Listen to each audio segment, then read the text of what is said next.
네, 안녕하세요. 2025학년도 수능을 대비한 평가원의 9월달 한국사 모의고사 문제 같이 복습해보는 영상을 만들어 보겠습니다. 먼저 문제 1번은 선사시대에 대한 문제네요. 농경이 시작이 되었고 또 빗살무늬 토기가 나왔고 가락바퀴도 나왔습니다. 바로 신석기 시대에 대한 문제가 되겠습니다. 신석기 시대는 통틀어서 간석기라고 일컬어지고 있죠. 답은 1번 찾았습니다. 구석기는 뗀석기, 신석기 때는 간석기고요. 선지 2번 사신도벽화라고 하는 건 주로 고구려 고분벽화에서 많이 발견되죠. 사신도라고 하는 게 그 동서남북 네 가지 방위를 지켜준다고 하는 상상 속의 동물들이죠. 청룡, 백호, 주작, 현무. 특히 이제 금년은 동쪽 청룡해라고 그래가지고 많이 또 일컬어졌습니다. 선지 3번 상평통포는 조선 숙종 때부터 발행한 화폐고요. 선지 4번 비파양동구부터 당연히 동자가 들어가니까 청동기 시대죠. 선지 5번 철제농기군요. 말할 필요도 없고요. 문제 2번으로 가겠습니다. 문제 2번은 가나 사이시의 일을 묻는 것입니다. 선지 가를 보겠습니다. 이성계가 쭉 보니까 위화도 회곤하는 그런 장면입니다. 여기서 이제 왕이 살펴보지 않고 최용도 듣지 않는다. 즉 명나라 치러 가는 게 불가하다고 하는 사불가론을 올렸죠. 근데 왕하고 최영이 묵살해서 지금 마지못해서 또 떠나 있는 그런 상황입니다. 여기서 왕은 우왕이 되겠고요. 네, 이렇게 공민왕 다음 왕 우왕이 되겠고, 결국 이성계가 위화도 회군을 한 다음에 우왕하고 최영무는 이제 죽음을 당하는 그런 또 운명에 처해지게 됩니다. 네. 자, 하여튼 또 가가 그렇고 나는요, 벌써 조선시대가 한참 진행이 돼가지고 경국대전, 기본법전인 경국대전이 반포가 됐습니다. 그럼 이때 언제입니까? 벌써 9대 임금 성종 때까지 왔습니다. 이 상당히 가나 구간이 상당히 넓네요. 자, 한번 답을 골라보겠습니다. 바로 1번에 답이 있네요. 지금 아직은 이성계가 위화도 회군은 아직 고려 때입니다. 아직 조선은 건국하지 않았는데 나는 벌써 조선 9대까지 왔으니까 그 사이 조선이 건국되었다. 쉽게 1번 찾았습니다. 좀 허탈하긴 하네요. 나머지 선지들 결국 아무 말 대잔치 같은 건데요. 선지 2번 대한국 국제가 제정되었다. 여기서 대한국은 대한민국이 아니고 대한제국 말하는 거죠. 1899년 대한제국 때 이렇게 그 모든 국가 권력은 황제한테 있다. 그런 걸 강조하는 내용으로, 즉 전제 군주 국가라고 하는 걸 강조하는 내용으로 대한국 국제 헌법 같은 것이 제정이 되었습니다. 선지 3번 신라 삼국통일 볼 필요도 없고요. 선지 4번 4.13 호원조치가 발표되었다. 이번 세트에서 87년의 민주화 운동 과정이 쭉 많이 나오는 것 같은데요. 일단 87년 전두환 정부 때 원래 대통령 직선제 개헌 요구가 빗발쳤습니다만 이제 당시 정부가 그걸 받아들이지 않고 다음 대통령 선거 역시 그 당시 헌법대로 간접선거로 치르겠다고 발표한 조치가 4.13 호원 조치가 되겠습니다. 자, 근데 여기에 대해서 더욱더 대대적인 반발이 일어나가지고 결국 그해 6월 민주항쟁이 크게 일어났죠. 그래서 결국 정부가 굴복을 하고 대통령 직선제 개헌 약속을 했습니다. 그래서 바로 이제 현행 헌법이 현행 헌법으로 개정이 되게 된 것이죠. 그런 쭉 일련의 스토리 처음 출발점이 되는 것이 바로 4.13 호원 조치가 되겠습니다. 선지 5번 제너럴 셔먼호 사건, 즉 평양에서 이렇게 제너럴 셔먼호라고 하는 미국 상선이 통상을 요구하면서 여러 가지 약탈, 구타 그런 행위한 것에 대해서 평양 시민이 분개해가지고 제너럴 셔먼호를 불태운 사건이죠. 바로 그것이 이제 신미양요의 발단이 되었습니다. 네, 그 다음 3번 가겠습니다. 여기서 이제 연도의 상상 유의할 점은요, 이 제너럴 셔먼호 사건이 신미양요 원인이 된 것은 맞는데 이게 좀 5년간의 시차를 두고 일어났습니다. 제너럴 셔먼호 사건은 병인양요가 있던 그해 1866년에 있었고요. 그로부터 5년 후에 이렇게 미군이 보복한다고 강화도에 쳐들어온 것은 신미양요는 5년 후인 71년의 일이었습니다. 문제 3번 갑니다. 3번 문제, 밑줄 친 이 나라에 대한 설명인데요. 이 나라 세운 사람이 대조영이고, 네, 벌써 끝났습니다. 그리고 발해 특유의 삼성육부 제도 명칭이 나오죠. 네, 당나라식의 삼성육부를 본뜨긴 했습니다만 독자적인 명칭을 썼다고 했습니다. 이렇게 선조성, 중대성, 정당성. 원래 당나라식으로는 중서성, 문화성, 상서성 그렇게 있었죠. 그리고 6개 육부 이름도 이부, 예부, 형부 그렇게 어떤 기능을 하는가 그것 따라가지고 명칭이 있었는데 발해는 유교 덕목을 따라가지고 이렇게 충, 인, 의지, 예신 이렇게 육부 이름을 붙였습니다. 하여튼 발해하면 역시 지방행정구역으로 오경 15부 62조가 나오든지 아니면 해동성국이 나오거나 둘 중에 하나인데요. 역시 답 5번 지방행정조직으로 오경 15부 62주 5번 답이 되겠습니다. 자, 여기서 참고로 여기 두 번째 임금 아들 무야가 바로 두 번째 임금 무왕이죠. 흔히 나오는 것이 장문유를 시켜서 당나라 등주를 공격하겠다. 그때 나오는 무왕이 되겠습니다. 네. 그 다음 선지 1번입니다. 제가회의라고 하는 건 고구려 때 귀족회의였고요. 선지 2번 골품제는 또 신라의 신분제도죠. 선지 3번 식목도감회라고 하는 거 진짜 이거 내신에서 보고 아마 오래간만인 것 같은데요. 이게 고려 특유의 제도죠. 법제하고 격시 그런 걸 논하는 그런 걸 제정하는 회의기구입니다. 네, 그게 식목도감입니다. 나무를 심는다 그런 거 할 때 식자가 아닙니다. 그리고 선지 4번하고 선지 4번은 가야연명을 주도한 그런 얘기인데, 자, 가야연명 주도한 거는 일단 전기 때는 금관가가 주도를 했다가, 근데 금관가야가 외를 도와가지고 신라 공격하다가 고구려 광개토 도양한테 밀렸죠. 그러면서 쇠퇴했고 이제 후기 때는 또 대가야가 가야연맹을 주도했다고 했습니다. 그다음 문제 4번 갑니다. 문제 4번은 고려시대의 대외관계에 대한 문제네요. 고려시대 참 외침도 많고 대외관계가 많이 참 파란만장했습니다. 자, 일단 가운데 말풍선 보면은 여진에 대한 관계가 나오네요. 여진을 정벌하고 동북구성 쌓았다. 바로 윤관 장군 얘기하는 것이고 별무반. 자, 그리고 맨 오른쪽은요. 이렇게 몽골이 쳐들어와서 강화도로 피난 간 그런 얘기가 나옵니다. 바로 최충원의 아들 최후가 집권을 떼게 되겠습니다. 그럼 가는 뭐겠습니까? 보나마나 여진보다 앞선 시기 거란 얘기가 나와야 되겠죠. 그 얘기가 나온 게 선지 5번이 있네요. 강감찬이 귀주에서 거란국 물리쳤다. 이 바로 귀주 대첩이 거란의 3차 침입 때 일이 되겠습니다. 네, 나머지 보겠습니다. 선지 1번 수화탕의 침공 막아낸 건 고구려 때고요. 선지 2번 일본과 제물포 조약 체결 맺었다. 이건 바로 조선 때 1882년 이모군란의 결과 이렇게 조선과 일본 사이에 제물포 조약을 맺었습니다. 이모군란의 결과 제물포 조약입니다. 선지 3번 마한의 여러 소국을 복속시켰다. 이건 백제 얘기하는 거죠. 원래 백제도 마한의 소국 중에 하나였습니다. 네, 그러다가 점점 근초고왕 때까지 해서 많이 세력을 넓혀서 마한 지역을 대부분 복속했다. 그렇게 이야기가 되어지죠. 그리고 선지 5번입니다. 국왕이 러시아 공사관으로 피신했다. 말 그대로 고종 때 아건파천을 가리키는 말이 되겠습니다. 문제 5번 갑니다.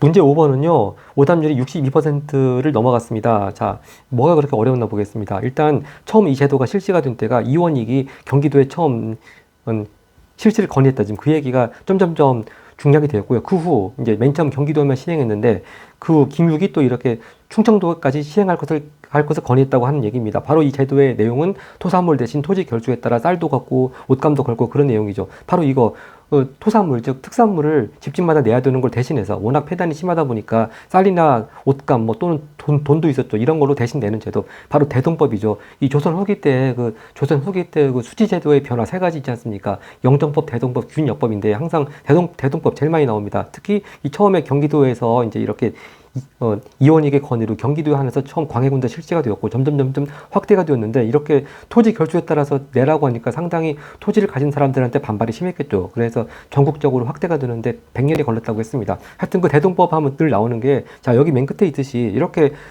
토산물을 직접 받지 못하니까 대신 이제 돈이나 그렇게 쌀이나 돈이나 옷감 받은 거 가지고 그걸 가지고 가서 시장에 나가서 정부가 필요한 물품을 사오는 사람이 있어야 되겠죠. 바로 그 사람들이 공인입니다. 그래서 여기 바로 그 자료 맨 마지막에 이렇게 직접 마련하게 되었다. 바로 그걸 하는 사람들이 공인입니다. 공인이 성장하는 계기가 되었다. 항상 이렇게 해서 대동법은요, 이렇게 뭐 공인이 성장하는 계기가 되었다. 또는 상품 화폐 경제 발달을 가져왔다. 늘 그런 인과관계가 나오는 게 정해져 있습니다. 네, 답 1번이고요. 근데 아마 3번 선지가 훨씬 많이 선택이 된 것 같습니다. 근데 이게 노고 폐지 요거 나오면 바로 신라 통일 직후에 신문왕 얘기하는 거거든요. 바로 진골 귀족의 그 경제적 기반을 약화시키기 위해서 노급을 폐지하고 항상 딸려 나오는 얘기가 관료전 지급입니다. 이 노급이라고 하는 게 그 땅에서 세금만 대신 걷어가는 권리뿐만이 아니고 그 땅에 사는 사람들을 노동력도 증발할 수 있는 권리죠. 그러니까 뭐 단순히 노비로 부리는 걸 떠나가지고 진짜 사병으로도 부릴 수 있고요. 그렇기 때문에 진골 귀족들의 경제적 기반이 되었던 건데 신문왕은 왕권 강화 차원에서 늘 나오는 게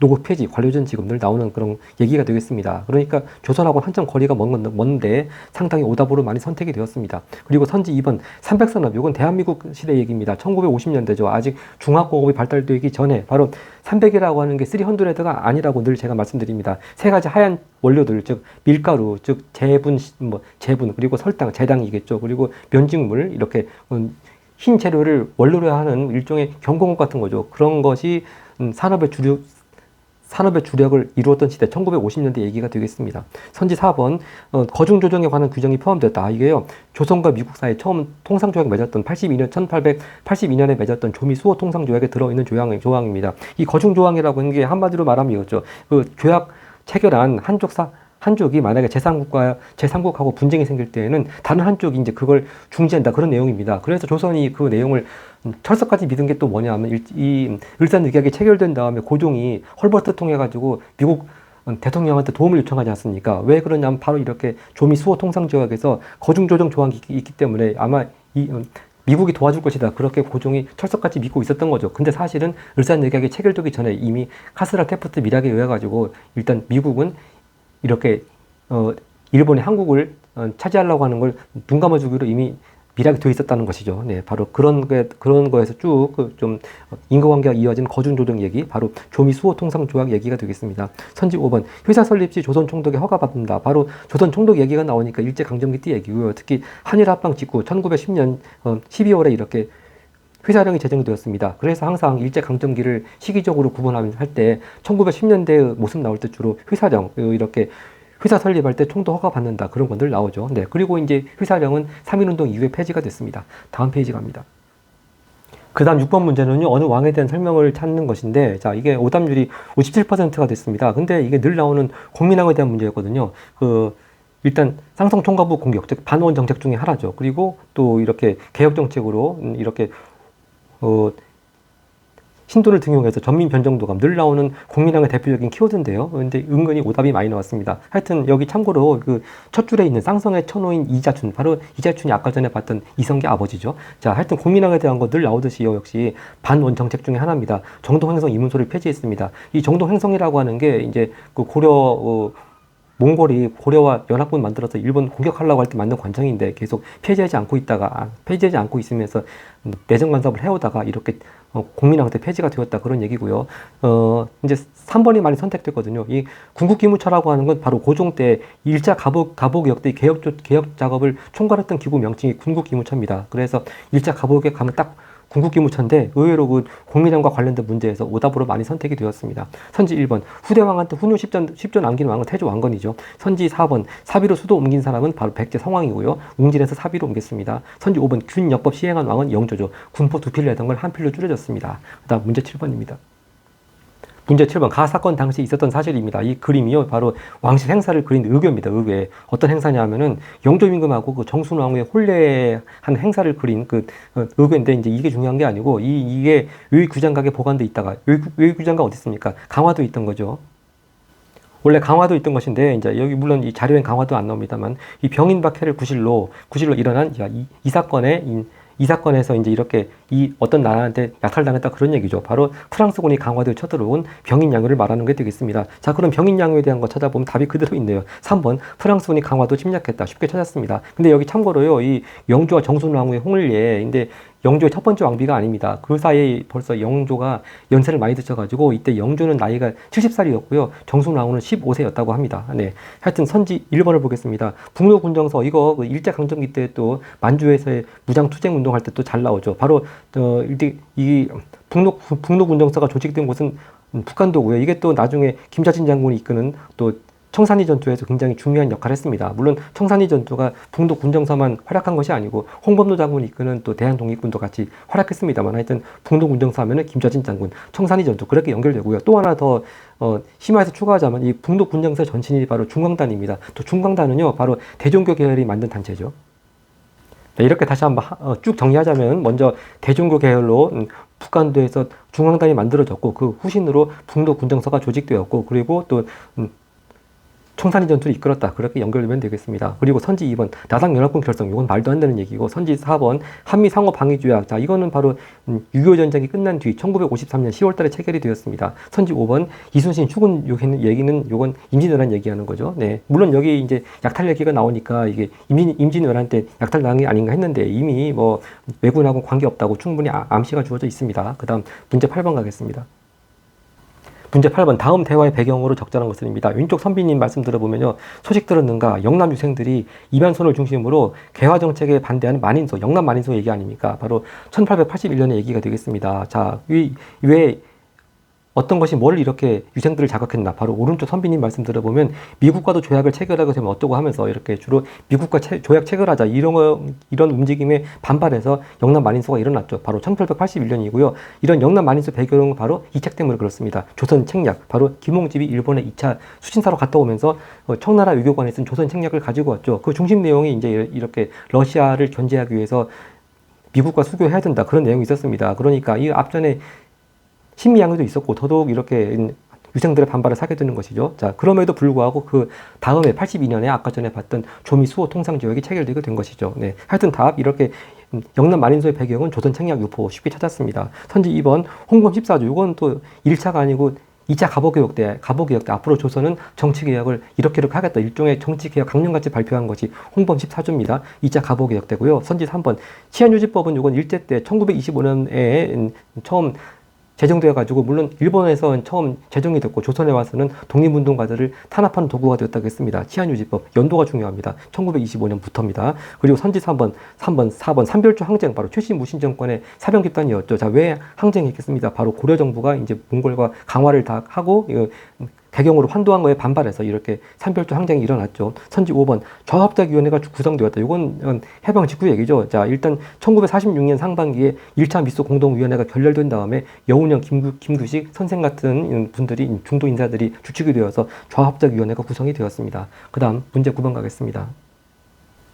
네, 9번도 오답률이 60%를 넘어갔습니다. 자, 이 단체에 대한 설명인데요. 자, 첫 번째 발풍선 정오의 선언을 계기로 조직되었다. 그리고 어떤 분들이 보였냐? 자, 비타협적 민족주의자와 사회주의자들이 같이 연대했다. 바로 여기서 하면 금방 신간회가 나와야 될 것 같은데 은근히 신간회와 신민회가 헷갈렸던 것 같습니다. 그리고 초대 회장은 이상재 선생이었습니다. 자, 하여튼 신간회 1927년에 결성이 됐고요. 국내 최대의 민족운동 단체였습니다. 근데 신간회, 신민회 아마 헷갈리다 보니까 선지 3번이 오답으로 많이 선택이 되었던 것 같습니다. 이 선지 3번 오산학교와 대성학교는 신민회 회원이었던 오산학교는 이승훈 선생, 대성학교는 안창호 선생이 설립했죠. 하여튼 신민회는 아직 대한제국이 망하기 전에 1907년에 만들어진 단체고요. 요건 또 신민회는 공개적으로 활동한 단체가 아니고 당시 공화정을 지향했기 때문에 비밀 결사였습니다. 근데 신간회는요, 일제강점기 때 단체긴 하지만 그런 비밀 단체나 그런 것은 아니었고 공개적으로 활동한 최대 민족운동 단체였습니다. 하여튼 신간회, 신민회 절대 헷갈리면 안 되고요. 하여튼 늘 항상 이게 신간회라고 캐치했으면 답은 정해져 있습니다. 선지 2번 같이 광주 학생 항일운동 지원했다. 늘 나오는 답이었습니다. 선지 1번 한글 맞춤법 통일한 요건 조선어학회고요. 선지 4번 파리 강화위의 대표단 파견. 요건 1차 대전 이후에 또 3.1운동 그쯤 얘기하는 것이죠. 바로 1차 대전을 마무리하는 파리 강화회의 때 바로 김규식 선생을 이렇게 신한청년당에서 대표로 보냈습니다. 그래서 파리 강화회의 파견 그러면 신한청년당 김규식 그렇게 연결되고요. 선지 5번 상하이 홍커공원 의원. 요건 또 윤봉길 의사가 했던 의거고요. 그리고 이 단체는 바로 김구 선생이 조직했던 한인 애국단이었습니다. 그 다음 문제 10번 갑니다. 문제 10번은 어떤 조약에 대한 설명이 굉장히 자료가 칸을 많이 차지하는데 한마디로 이렇습니다. 일본 이후 조약 체결을 강요해서 외교권을 빼앗았다고 그랬습니다. 그럼 1905년에 체결되었던 을사늑약이죠. 여기서 이제 또 흔히 잘 오답이 나오는 문제 유형 중에 하나가 을사늑약 결과하면은 물론 여기는 이제 그 조약에 대한 결과로 헤이그 특사가 파견되는 원인이 되었다. 이게 바로 네덜란드 헤이그에서 만국 평화 회의가 열렸을 때 고종이 그렇게 이상설, 이준, 이휘종 3명의 밀사를 파견하지 않습니까? 바로 그 얘기하는 것인데요. 요거 말고도 통감부가 설치되었다. 즉 대한제국의 내정에 간섭하기 위해서 이토 히로부미가 초대 통감이 되었고요. 총독부가 아닙니다. 통감부가 설치되었다도 을사늑약의 결과로 많이 나옵니다. 그래서 이렇게 자료에 통감부 나왔다고 그래가지고 쓱 지나가지 말고 통감부가 또 답이 되는 경우에 대비해서 잘 체크해 둬야 될 필요가 있겠습니다. 하여튼 이 선지 3번이 답입니다. 그렇게 헤이그 특사 파견 사건이 있었고요. 그래서 그 결과 또 고종이 강제로 퇴위를 당하게 되었죠. 다음 선지 1번 보겠습니다. 이 삼국간섭을 초래한 조약은 바로 청일전쟁을 마무리하면서 맺었던 시모노세키 조약이죠. 바로 시모노세키 조약 때 청나라가 일본의 타이완을 할양한 것까지는 뭐 러시아가 별 이해관계 없었는데 랴오뚱반도까지 할양하는 건 더 이상 러시아가 두고 볼 수 없었죠. 그래서 러시아가 독일과 프랑스를 끌어들여 가지고 다시 랴오뚱반도를 청나라에 돌려주라고 했습니다. 바로 그것이 삼국간섭이죠. 네, 청일전쟁 이후에 시모노세키 조약에 의한 결과였습니다. 그리고 선지 2번입니다. 북벌론 태도. 이거는 병자호란의 치욕을 갚자 그러면서 효종태했던 것이 북벌론이고요. 선지 4번 동학농민운동 전개 중에 과정 중 체결되었다.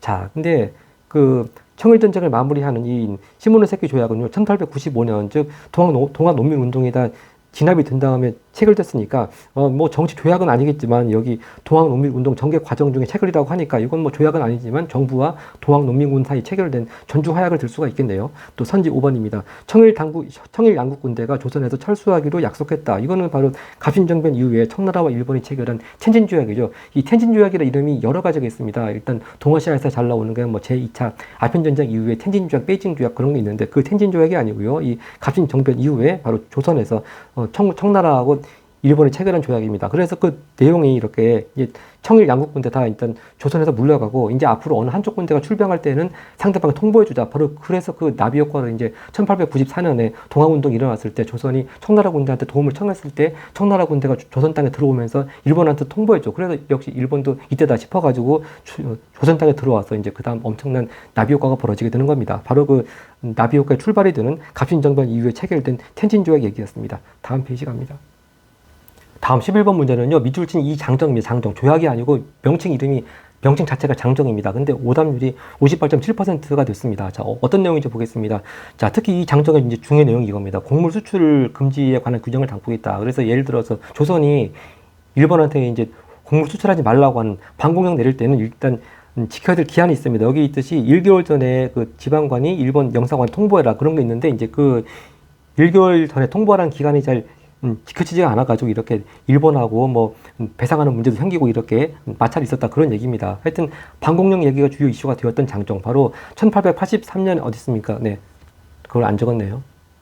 네, 1883년에 체결되었던 조일 통상 장정입니다. 강화도 조약이 아닙니다. 이제 그래서 조일 통상 장정의 중요한 내용이 방공령이 있었고요. 또 하나 중요한 내용이 이제 바로 선지 4번에 있듯이 최혜국 대우입니다. 이 최혜국 대우라고 하는 게 이제 어느 한 나라한테 아니요 그 조약을 체결한 그 상대방 나라보다 나라 외에 다른 나라한테 더 좋은 혜택을 줄 경우에는 그 조약 체결 상대방한테도 똑같은 혜택을 줘야 되는 일종의 뭐 인터넷 쇼핑몰 그런 데에서 최저가 보상제 그런 겁니다. 그러니까 원래 처음 강화도 조약을 체결할 때는 뭐 최혜국 대우 조항 그런 게 없었거든요. 근데 제가 여기 썼듯이 조미 수호 통상 조약에 이렇게 처음으로 최혜국 대우 조항이 들어갔습니다. 그러니까 이제 다들 딴 나라들도 이런 조항이 들어가야 되겠구나 하고서 이제 계속 이제 그 이후부터 체결된 조약들마다 계속 이 최혜국 대우 조항이 들어가게 되었습니다. 그래서 역시 처음 강화도 조약 때는 이 최혜국 대우 조항이 없었는데 이렇게 조미 수호 통상 체결 다음에 체결된 조일 통상 장정에서 이렇게 방공령에 대한 규정뿐만이 아니고 이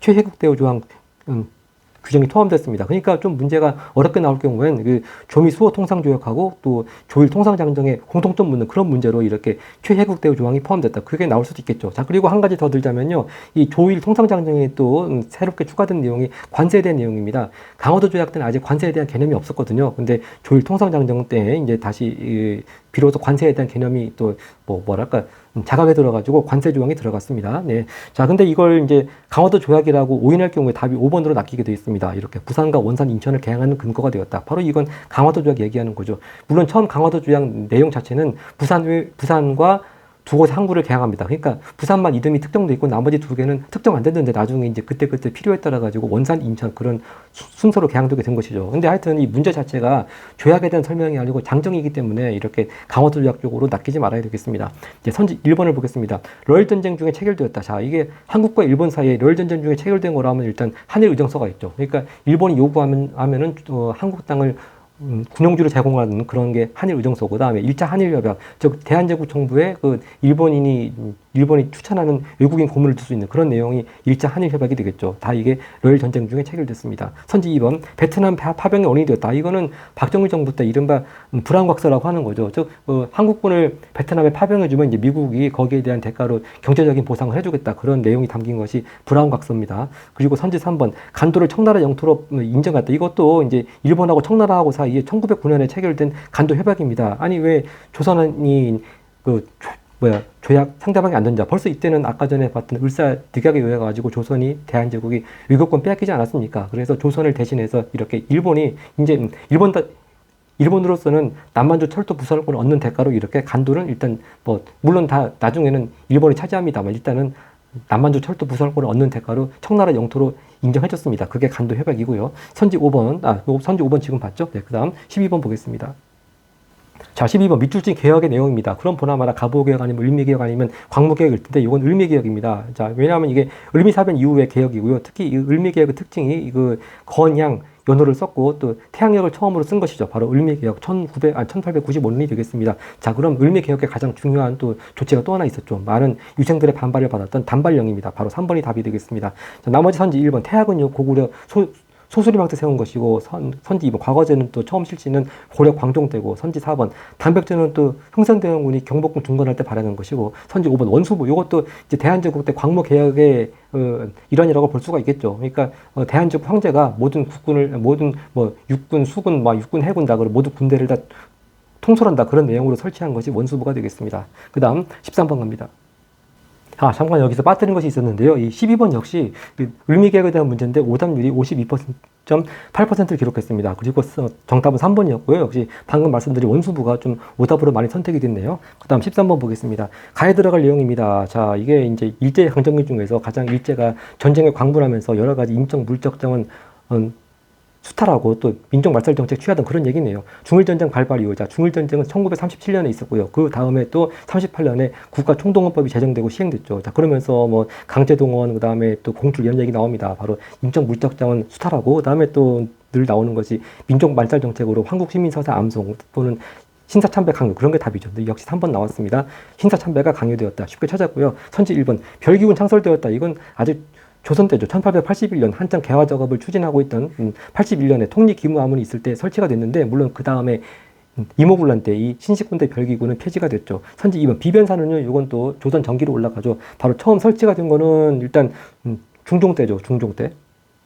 조선 중종 때 그 삼포 외란을 계기로 처음 설치되었는데, 그때는 임시기구에 불과했다가 이제 명종 때 을묘 외변을 계기로 해서 상설 기구가 되었다가 임진왜란과 병자 호란을 거친 이후에 조선 후기 때는 뭐 의정부의 기능이 유명무실해질 만큼 최고의 의사결정 기구가 되었다고 했습니다. 비변사. 자, 그리고 선지 4번 조선 태영령, 이건 또 1910년대에 바로 부단 통치 때 중요한 모습이고요. 선지 5번 관민공동회에서 헌의육조, 이건 또 1898년 독립협회가 이제 주최했던 만민공동회에서 정부 고위관리가 참석한 모임이 관민공동회죠. 거기서 채택된 것이 헌의육조였습니다. 또 그 중에 중요한 내용이 이제 중치원을 개편해서 의회 비슷하게 개편하자, 바로 그런 내용이 있었고, 이제 곧 이어서 근데 이 헌의육조 이런 내용을 문제 삼아가지고 마치 황제를 몰아내려고 한다 그런 수구파의 모함을 받아가지고 독립협회는 1998년 말에 해산되게 되는 것이죠. 그 다음 14번 가겠습니다. 14번 밑줄친 이후 운동에 대한 것인데요. 일단 날짜가 나와 있습니다. 1919년 3월 1일 뭐 쭉 해서 이날 독립선언서 발표하고 만세 부르고, 역시 쉽게 3.1운동이라고 하는 걸 알 수가 있겠습니다. 자, 그럼 답은 4번이 답이 되겠습니다. 대한민국 임시정부 수립에 영향을 주었다. 늘 나오는 선지죠. 선지 1번 보겠습니다. 서경천도 주장한 건 바로 고려 때 묘청의 난이고요. 선지 2번 메가타 주도로 추진되었다. 아까 전에 그 1차 한일 협약에 의해 가지고 이제 일본이 추천하는 또 대한제국 정부 고문을 외국인 고문을 둘 수 있다고 했는데, 바로 대한제국의 재정 고문으로 들어온 사람이 일본 사람 메가타였죠. 그러면서 그 메가타 재정 고문이 1904년부터 5년에 걸쳐 가지고 추진했던 사업이 화폐 정리 사업이 되겠습니다. 그 다음에 선지 3번 대통령 중심제 직선제 개헌 결과 가져왔다 하는 건데요. 이게 한능관 같으면은 이게 대한민국 현대사에 있어가지고 대통령 직선제 개헌 가져온 게 몇 번 있습니다. 근데 이제 아마 요 문제 취지는 아마 아까 전에 봤던 아까 2번에 4번 선제 나왔죠. 4.13 호원 조치 이후에 이제 거기 반발해서 크게 대대적으로 6월 민주항쟁이 일어났고, 그 결과 이제 대통령 직선제 개헌 요구를 받아들여서 이렇게 현행 헌법과 같은 대통령 직선 헌법이 개정되고 되었다. 그걸 아마 묻는 문제 같습니다. 이제 하여튼 그 3.1운동하고 대통령 직선제 개헌은 건 아무 관계가 없지만, 하여튼 아까 전에도 늘 말씀드리다시피 87년에 4.13 호원 조치, 6월 민주항쟁, 직선제 개헌 이렇게 쭉 일련의 흐름 잘 정리해둬야 되겠습니다. 자, 선지 5번 전국 각지의 척합이, 요거는 신미양요 이후에 대원군이 더 이상 서양 세력은 상종할 바가 못 된다. 그런 의미로 세운 것이 척합이었죠. 그리고 아까 전에 봤지만 신미양요의 배경이 된 사건은 2번에 5번에서 봤듯이 제너럴 셔머너 사건이 되겠습니다. 그 다음 15번 갑니다. 그 다음 15번 군사 조직입니다. 즉 일제강점기 때 무장 투쟁 부대에 대한 얘기네요. 자, 근데 총사령관이 지청천 장군이고요. 근데 오른쪽 주요 활동입니다. 늘 나옵니다. 미국 전략정보국과 협력하여 국내 징용작전을 수행했습니다. 아니, 국내 징용작전을 기획했습니다. 근데 결국 근데 이제 D-Day에 앞서가지고 일본이 먼저 항복하는 바람에 직접 실행에 옮기지 못했죠. 하여튼 미국 정보국과 전략정보국과 연합해서 국내 징용작전, 그리고 지청천 장군 총사령관, 바로 임시정부의 산하부대였던 한국광복군이 되겠죠. 1940년 충칭에서 창설했습니다. 한국광복군. 네, 이렇게 임시정부의 부대였고요. 자, 그럼 한국광복군 하면 늘 나오는 그 두 가지 중에 하나입니다. 이렇게 미군과 같이 제휴해서 이렇게 계획해서 국내 진공작전, 그리고 또 영국군과 함께 인도 미얀마 전선에 파견되었다. 이렇게 선지 2번 늘 나오는 게 뭐 둘 중에 하나입니다. 여기서 근데 영국군 얘기는 안 나왔습니다만 인도 미얀마 전선 투입은 영국군과 함께 작전을 편 것이죠. 네, 선지 1번 청산 일대에서 일본군 격파. 이거 아까 전에 봤던 북로 군정서 등이 주축이 되었던 아까 북로 군정서가 7번에 1번 선지에 나왔었죠. 바로 청산리 전투 말하는 것이고 이 연도는 1920년입니다. 청산리 전투가 1920년, 그 다음 선지 3번입니다. 고종의 밀명을 받아 조직되었다. 이게 1910년대 국내에서 이제 대표적인 비밀 결사단체가 독립의군부하고 대한광복회가 나오는데요. 그 중에 하나입니다. 바로 임병찬이 만든 독립의군부가 되겠습니다. 네, 이렇게 임병찬이 만든 고종의 밀지를 받아가지고 조직한 독립의군부의 특징은 이제 이건 한마디로 다시 공화정을 지향하는 것이 아니고 다시 왕정으로 돌아가자. 즉, 다시 고종을 왕으로 세우자. 그런 의미에서 복벽주의라고 불리죠. 네, 그런 특징이 있고요. 선지 4번입니다. 대마도 정벌. 이거는 세종대 얘기가 되겠고요. 선지 5번. 영릉과 전투에서 승리했다. 이것도 이제 고3 단계에서는 그렇게 모의고사는 그렇게 어려운 난이도 나오지 않습니다만 하여튼 무장투쟁 역사에서 항상 오답 선지로라도 잘 나옵니다. 좀 정리하자면은요. 만주사변 이후에 1930년대 전반에 이렇게 만주 지역에서 중국 의용군과 또 조선 독립군 부대들하고 같이 연합작전을 폈습니다. 그 중에 이제 남만주 지역에서는 양세봉 장군이 이끄는 조선혁명군이 있었죠. 조선혁명군의 주요 전투가 바로 영릉가 전투, 흥경성 전투고요. 하나 더 쓰겠습니다.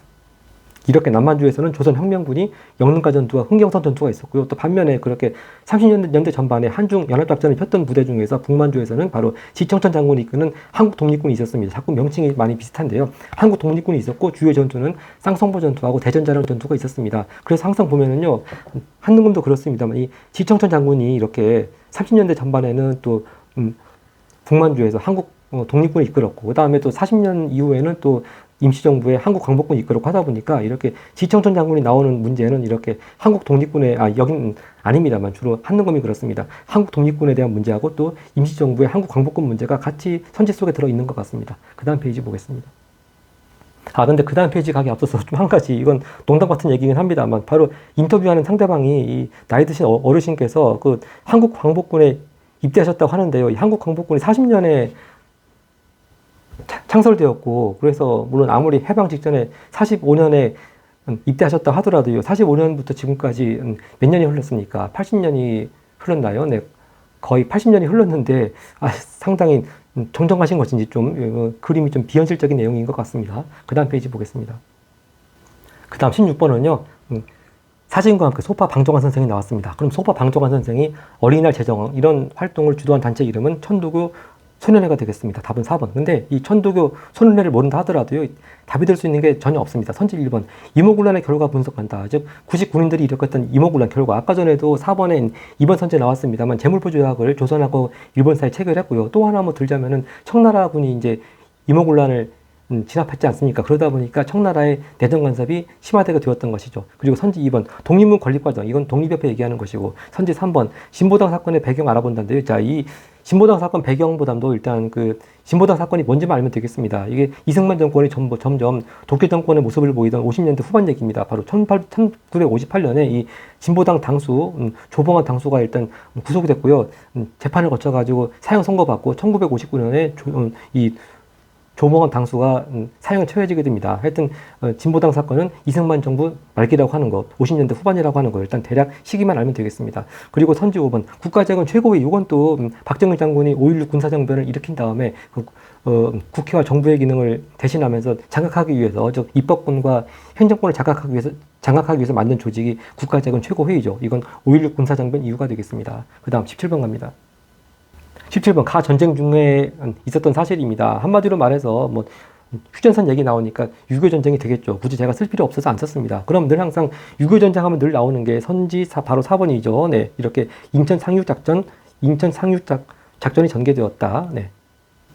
이렇게 인천 상륙작전이요 9월 15일입니다. 1950년 9월 15일이기 때문에 이제 지금이 9월이지 않습니까? 그래서 이제 얼마 전 9월 15일 즈음에서도 이렇게 인천에서 아마 인천 상륙작전 기념 행사가 열렸던 것 같습니다. 자, 선지 1번. 홍경래난은요, 조선 순조 때입니다. 1811년에 있었고요. 서북민 차별에 반발해서 일어났죠. 선지 2번. 미세 협정. 아까 전에 1925년 하면은 치안유지법이 제정된 해라고 했는데요. 이렇게 치안유지법이 제정된 해에 중국의 만주 군벌하고 그리고 일본 조선 총독부 경묵장하고 사이에 협정에 체결된 것이 미스의 협정입니다. 그래서 쉽게 말하자면은 만주에서 활동하고 있는 독립군 잡아다가 넘겨주면은 돈 주겠다 그런 내용입니다. 만주 군벌과 일본군 경무국장 미스하고 사이에 체결된 건데 이건 연도가 중요하다. 즉 1925년은 치안유지법, 미세협정 두 개 딱 시험 나오는 건 요거밖에 없습니다. 그리고 선지 3번 자유시 참변 요거는 아까 전에 청산리전도 있었습니다만 그 봉오동 청산리 거치면서 많이 일본군이 이렇게 많은 피해를 입게 되죠. 거기에 대한 보복으로 간도 참변이 있었고요. 그 와중에서 많이 독립군 군부대가 많이 와야 됐고 근데 결국 대한 독립군단으로 추스려가지고 연해주 한참 북쪽으로 자유시로 이동하죠. 거기서 또 해계문이 싸움 벌어져가지고 또 독립군 내부끼리 많은 또 피해 입었습니다. 바로 그 사건이 자유시 참변인데요. 하여튼 연도는 1921년이고요. 선지 5번 그 통일주체 국민회의 요거는 바로 유신헌법의 특유한 용어입니다. 바로 대통령을 간접으로 선거하는 조직 이름이 통일주체 국민회의입니다. 그래서 유신헌법의 뭐 특유한 키워드 그러면 뭐 긴급조치도 있고 하는데 또 이런 대통령을 선출하는 기구, 간접으로 선출하는 기구로 통일주체 국민회의 요것도 중요한 유신헌법의 키워드가 되겠습니다. 그 다음 18번 갑니다.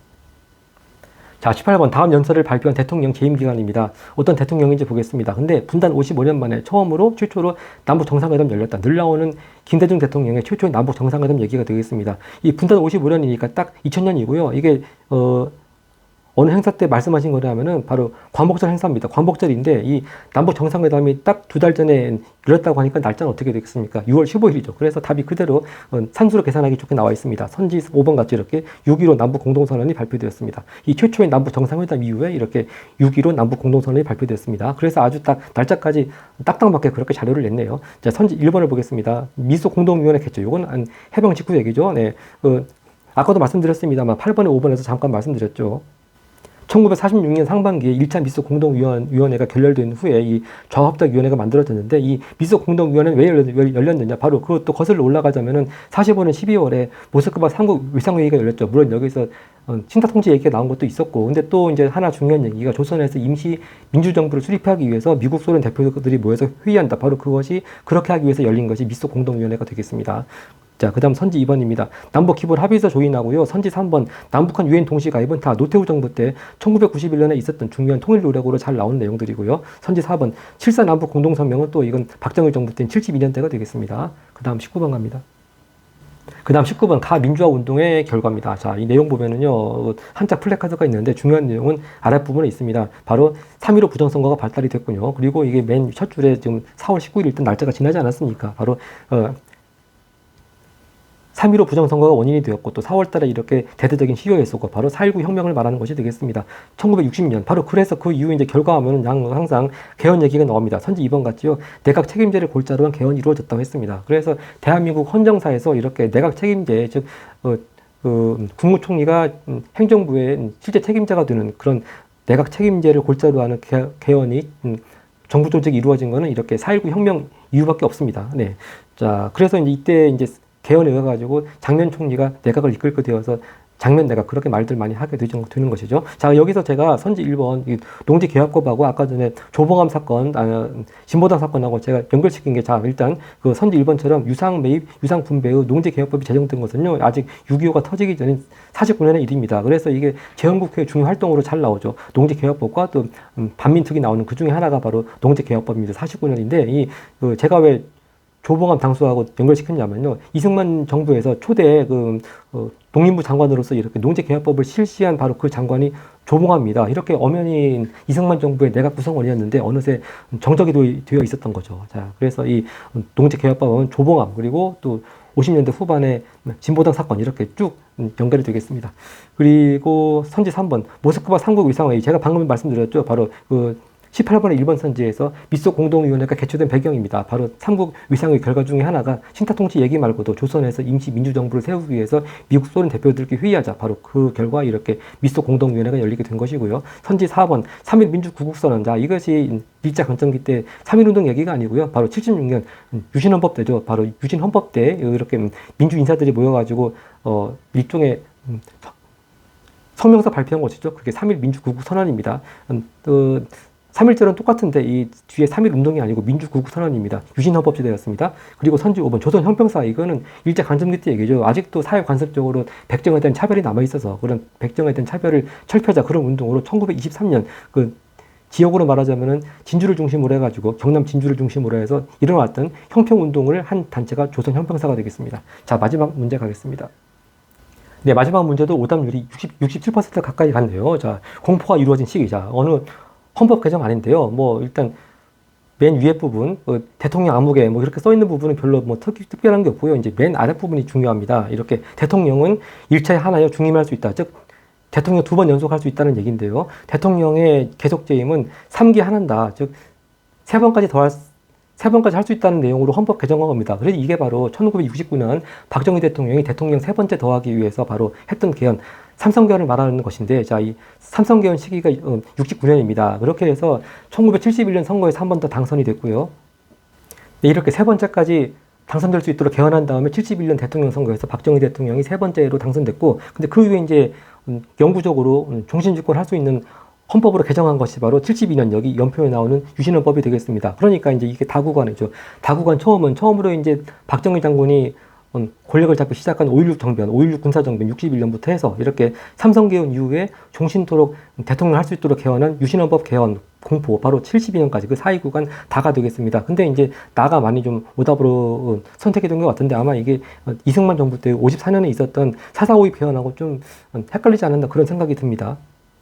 근데 이 1954년 이렇게 억지로 과반수 통과했다고 그래가지고 과반수인가 하여튼 그 개헌 정족수 통과했다고 그래가지고 통과시킨 그 개헌안은요 이렇게 뭐 대통령이 3번까지만 할 수 있다 그런 것이 아니고 추대 대통령이 한해서 종신토록할 수 있다 그런 내용입니다. 그렇기 때문에 이 나구간 사이에 들어갈 만한 개헌 내용은 4.4.5.2 개헌 뭐 그런 것이 있을 수 있는데 또는 8.7 개헌 근데 그런 거는 이렇게 딱 3번까지만 한다 그렇게 횟수를 3번으로 못 박은 그런 개헌이 아닙니다. 네, 그래서 이 4.4.5.2 개헌하고 또는 8.7 개헌하고 삼성 개헌하고 유신헌법하고 잘 구별을 해야 되겠습니다. 네, 자 그리고 나머지 선제 같이 보면요 일단 맨 끝쪽 보겠습니다. 이 YH 무역 사건이라고 하는 게 바로 79년 11.6 사건이 있던 그 해입니다. 8월달에 이 YH 무역 그 공장 요공분들이 이제 당시 야당이었던 시민당사에 들어가서 농성하다가 또 경찰의 진압에 대응하는 과정에서 그 여공 한 분이 그만 돌아가신 일이 있었습니다. 바로 그 사건 말하는 것이고요. 맨 끝에 바로 6월 민주항쟁 아까 전에 계속 나왔습니다. 87년 말하는 것이죠. 아직 전두환 정부 때입니다. 하여튼 이렇게 해서 9월 평권 모의고사 복습 모두 마치겠습니다. 고맙습니다.